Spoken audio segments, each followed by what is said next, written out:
All right, wonderful people, welcome back to this wonderful channel where we'll bring you back-to-back update and information as City Hot. In case you have not joined our social media handle, what are you waiting for? Kindly go ahead and subscribe, like, comment, share, and also remember to on your notification button so that whenever our news is dropping, you go be the first. We will collect them. Let's go down to the news proper. As City Hot, you don't share for the obodo. As the matter will be said, you drop for my table one by one. I go to bring them to you. I say salama to Umuchineke, salama to all of us of freedom all over the world. Everybody with the desire to see the liberation of Umuchineke. Of course, you and I know that it will surely come to pass. Yeah.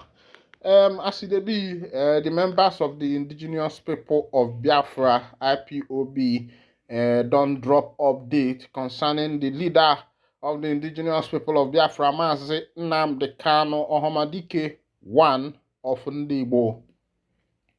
The lead counsel of the leader of the indigenous people of Biafra, IPOB, Aloy Ejimako, has accused the Department of the State Service, DSS, of denying Mazi Nnamdi Kanu's doctor access to him. Ejimako, who disclosed this on X platform, sadly said that Kanu was ill with shortness of breath, low BP, and general malaise. His words yesterday during our visitation with Mazi Nnamdi Kanu, we found him ill with shortness of breath, low BP, and general malaise. For these reasons, he requested to see his doctor, and we submitted a letter in this regard. Today, the doctor arrived to ESS but was denied access to MNK. As a background, the DSS is well aware that Mazi Nnamdi Kanu is susceptible to potassium deficiency, which affects the function of the heart. This problem was diagnosed by DSS doctors some 3 years ago, and they confessed to their lack of expertise to treat the problem, which in all probability is the cause of MNK's current illness. This is no doubt very serious and deadly to boot. The readings of the electronic heart monitor supplied by the DSS have been recording low pressure level for nearly 9 days in a row without any medical intervention to ascertain whether the blood potassium level is within the clinical acceptable range. My people, when I don't see as it happen for this morning, first of all, you will ask yourself if the country called NIG has taken good care of the free man, the man that is not in detention. For example, if there is an emergency on the road, maybe a car accident or motorbike accident or a fire outbreak, is there any means that the government has been able to help in this aspect? And my answer is no. In NIG, the government have what is called fire service. Is there? They also have what is called ambulance, the FMCs, federal medical centers, and to my own knowledge, I believe that the federal medical centers are places. These are federal hospitals. They work for the federal. They work for the whole federation. And their work is to take care of the emergencies that may occur or could occur because and that is why you see these emergency centers, federal medical centers, and the rest of them that were set up in all the states in Nigeria. Now, these hospitals are there.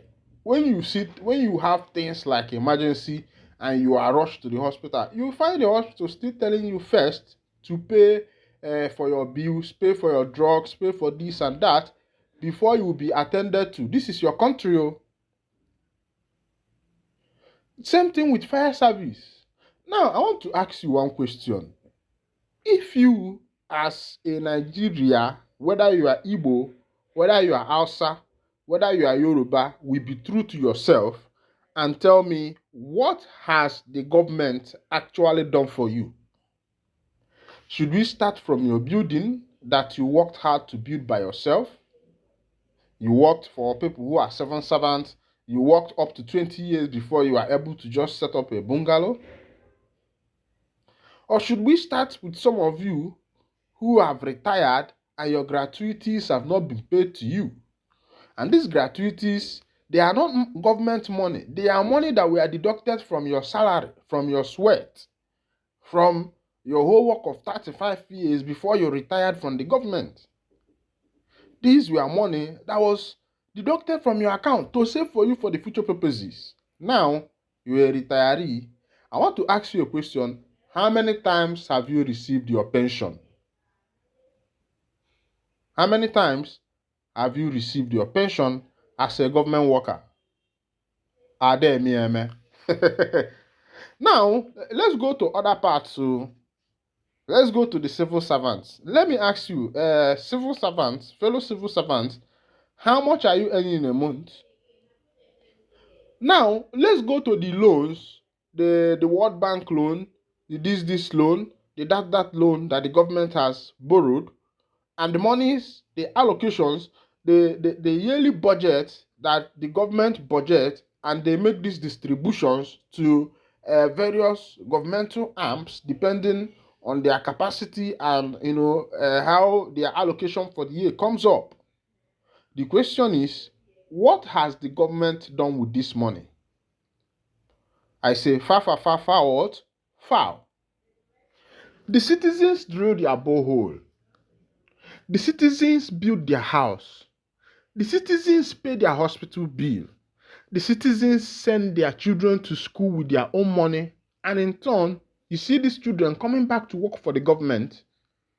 Is it not marginalizing your citizen and using the money of the government for the riches, for the rich ones, the elites? You see how the elites have covered and blindfolded the citizens that are in this nation. Even the citizens doesn't know their rights. Because if we want to start looking at what the government is doing for us, the government are the ones that are supposed to provide all the social amenities that their citizen needs. Things like house, things like hospitals, things like pipe-borne water, things like good road, and the rest of them. But in the country where you call your country, some of these things are not there. There is no pipe-borne water, there is no good road, there is no hospital, there is no a building that the government has built by themselves and say, okay, all our poor citizens, you can be paying social amount, you can be under mortgage. By the time you finish your mortgage, it could be 10 years, it could be 30 years. As long as your mortgage is done, this house belongs to you. There is no setting like that in this nation. But the nation we are talking about is an oil-producing nation, iron ore producing nation, limestone producing nation, gold producing nation. Name but a few. Just to name but a few. All the mineral resources that are being gotten in this nation. This is also a nation that is very fertile when it comes to agricultural proceeds. And you still see how the citizens are living. As it is with this current government, the prices of things have, if there is anything like seafood, prices of things are skyrocketed, and the citizens are not finding it funny. Pardon me. The citizens are not finding it funny. Now, meanwhile, let's go to another information as it be. The governor of Imo State, whether they call Hope Uzodinma, has said that nobody will protest from Southeast. Say that Southeast will fully support the government of Bola Ahmed Tinubu. Yeah, well, these are politicians. They are there to support their leaders. An APC person will not come out and tell you that the government is not doing well because the politicians are not feeling what the poor masses are feeling. They have food allocation, meat allocation, fuel allocation, hospital allocation, all kinds of different allocation, especially those ones that are covered by immunity. Now, the governor spoke in Abakaliki, capital of Ebonyi State, during the grand finale of All Progressive Congress APC campaign for local government elections. Governor Hope Uzodinma of Imo State has said people from the southeast will not join in the planned nationwide protest against President Bola Tinubu over the hardship and hunger in the country. Uzodinma claimed that the proponents of such protests are enemies of the country who wanted to destabilize the national government. The government spoke in Abakaliki, capital of Ebonyi State, during the grand finale of All Progressive Congress (APC) campaign for local government election. According to him, the people of the region have no reason to protest against the government of the day, stressing that the federal government and President Bola Tinubu are working hard to bring lasting solution to the economic challenges the people are facing. Uzodinma, who is the chairman of the Southeast Governors Forum, further appealed to the people to give the government more time to work and fix the challenges. He said to the youth of Southeast, because we are on the path of growth, our enemies are trying to disorganize national government. They will come to you, they want you to protest. Ask those who want you to protest, where are their children? Why must you be the one to protest and to protest against what? The government is our government. The government of President Bola Tinubu is our government, so nobody from Southeast will protest. We are not aggrieved, we have hope.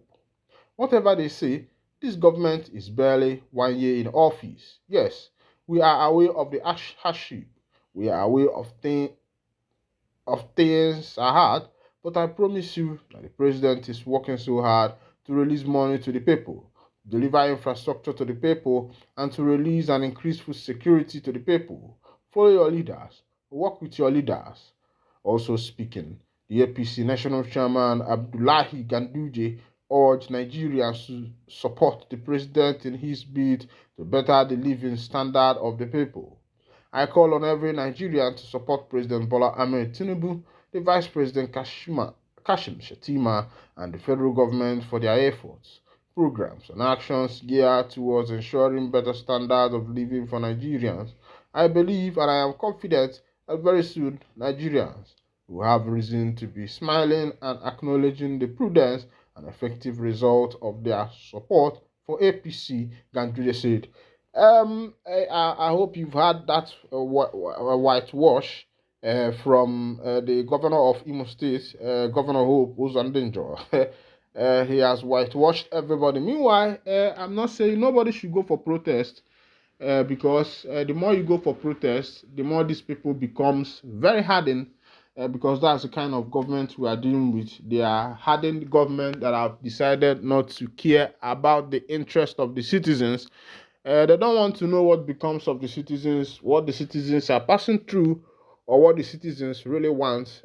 Remember the time of fuel subsidy when the president came in and he removed fuel subsidy. And on my own, as someone living in that nation, as someone that comes from there, because of the amalgamation of Lord Lugard, I'm still asking, what has the government benefited the common man, the populace, their subjects?